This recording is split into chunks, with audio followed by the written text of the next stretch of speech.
নমস্কাৰ এই মুহূৰ্তত সবাতোকৈ ডাঙৰ খবৰ দিব বিচাৰিছো ৰাকেশ পালক 14 বছৰৰ কাৰাদণ্ড বিহিলে আদালতে 14 বছৰৰ বাবে জেলত থাকিব লাগিব ৰাকেশ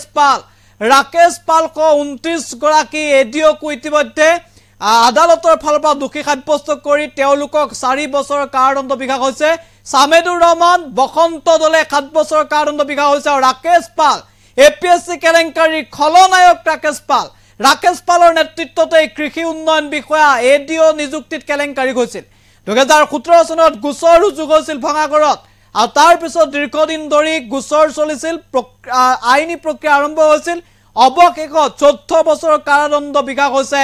এপিএসসি কেলেংকাৰী খলনায়ক ৰাকেশ পালক মাত্ৰ কেইটামান দিনৰ পূৰ্বে জেলৰ পৰা ওলাই অহা ৰাকেশ পাল এবাৰ এডিঅ নিযুক্তি কেলেংকাৰী আকৌ জেললৈ যাব লাগিব 14 বছৰ কাৰাগাৰত থাকিব লাগিব Rakesh Pal big update any টক্সৰ দৰ্শকৰ বাবে আমি জনাইছো গুৰুত্বপূৰ্ণ খবৰ ৰাকেশ পালক 14 বছৰৰ কাৰাদণ্ড আদালতৰ এপিএসসি ৰেডিঅ নিযুক্তি কেলেংকাৰী মূল অভিযুক্ত আছিল ৰাকেশ পালক 14 বছৰৰ কাৰাদণ্ডৰ 2 লাখ টকাৰ জৰিমনা বিহিলে আদালতে গুৱাহাটীৰ বিশেষ আদালতৰ গুৰুত্বপূৰ্ণ ৰায়দান ৰাকেশ পালক সহযোগী সামেদুৰ ৰহমান বসন্ত দলে 7 পৰা 10 বছৰ কাৰাদণ্ড বিহা হৈছে আদালতৰ ফালৰ পৰা আনহাতে বক্ৰপথে চাকৰি লোৱা 29 জন ৰাজপত্ৰিত বিষয়াক 4 বছৰ কাৰাদণ্ড বিহিলে আদালতে আমি জনাইছো বিগ আপডেট এই মুহূৰ্তত আহি পৰিছে ৰাকেশ পালক 14 বছৰ কাৰাদণ্ড বিহিলে আদালতে 2017 চনত যি গোচৰ ৰুজু হৈছিল ভঙাগড় থানাত সেই গোচৰত দোষী সাব্যস্ত হৈছিল ৰাকেশ পাল আৰু অৱশেষত ৰাকেশ পালক দোষী সাব্যস্ত কৰিছে আদালতে ৰাকেশ পালক 14 বছৰ কাৰাদণ্ড বিহিছে ৰাকেশ পালকৰ সহ আমি ইতিমধ্যে উল্লেখ কৰিছো যে বসন্ত দলে সামেদুৰ ৰহমান তেওঁলোকক 7 পৰা 10 বছৰ কাৰাদণ্ড বিহা হৈছে আৰু একে সময়তে 29 গৰাকী যি এডিঅ আছিল কৃষি উন্নয়ন বিষয়া আছিল বক্ৰপথে চাকৰি লৈছিল এই 29 গৰাকী আৰু 29 গৰাকী এডিঅ'ক ইতিমধ্যে 4 বছৰৰ কাৰাদণ্ড বিহা হৈছে আৰু ৰাকেশ পালক 14 বছৰ কাৰাদণ্ড বিহা হৈছে আমি জনাইছো নিশ্চিতভাৱে এই মুহূৰ্তৰ সবাতোকৈ গুৰুত্বপূৰ্ণ খবৰ আমি জনাইছো যে ৰাকেশ পালৰ সহযোগী সামেদুৰ ৰহমান বসন্ত দলক দোষী সাব্যস্ত কৰিছিল আদালতে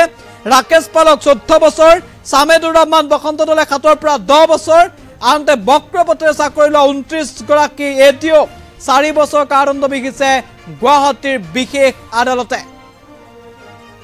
আমি জনাইছো গুৰুত্বপূৰ্ণ খবৰ এপিএসসি কৃষি উন্নয়ন বিষয়া নিযুক্তি কেলেংকাৰী দোষীৰ শাস্তিৰ ম্যাদ ঘোষণা কৰিছে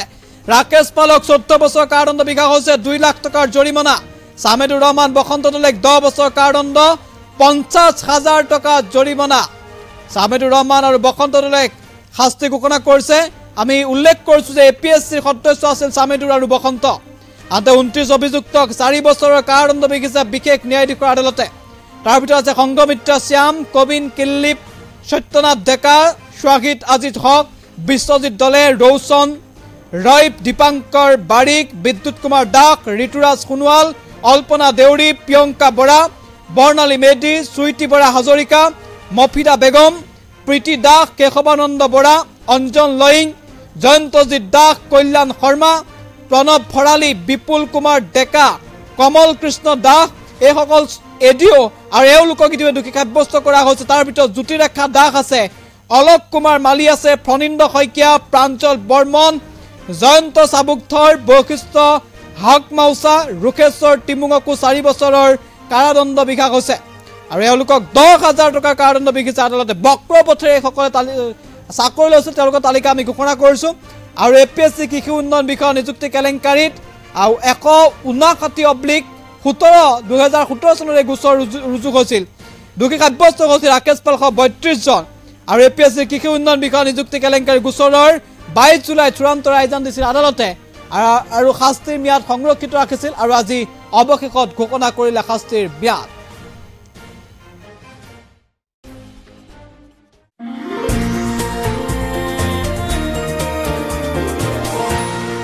এনি টক্স হুতৰ বিপৰীতে ৰাইজৰ স্বাৰ্থত